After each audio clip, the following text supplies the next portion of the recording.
Bonjour Eva et Shavua Tov. Nous sommes aujourd'hui le 24 Elul. On sait que le jour de Rosh Hashanah, c'est le jour de la création de l'homme. Il a été créé, il lui a ordonné de ne pas manger de l'arbre de la connaissance du bien et du mal.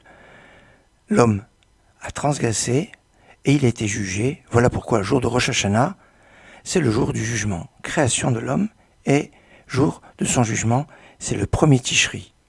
Mais la création du monde a commencé 5 jours avant.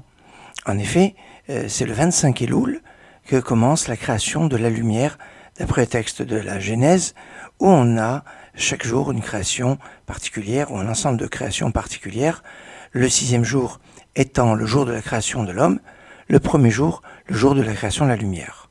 C'est le 25 Elul. Mais aujourd'hui, nous sommes le 24 Elul. Autrement dit, le jour avant la création.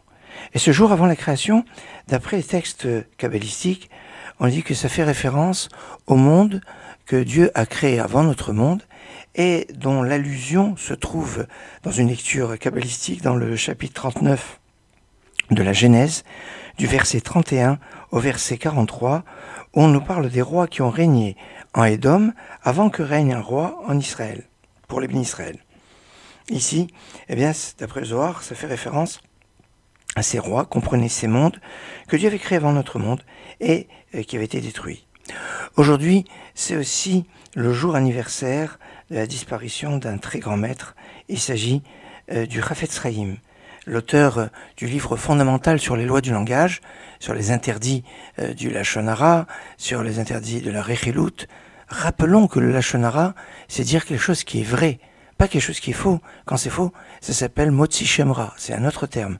La Lashon Hara, c'est seulement quand c'est vrai, et dont la gravité de ses propos est que ça nuit, et voilà, et qu'on n'a pas le droit. Alors, Rabbi Israël Meir Kagan HaKohen, puisque c'est son nom complet, le Chafetz Chaim, est aussi l'auteur de l'ouvrage, je dirais, fondamental d'étude de la Halakha, qui s'appelle le Mishnah Brura, qui est un commentaire sur le Shulchan Aruch, absolument fabuleux. Il est accompagné aussi de 2 autres commentaires, mais le plus connu, c'est Mishnah Brura, donc écrit par Rabbi Israël Meir Kagan HaKohen, qui naît en 1838 et qui est niftar en 1933, exactement comme aujourd'hui. Excellente journée et Shavua Tov.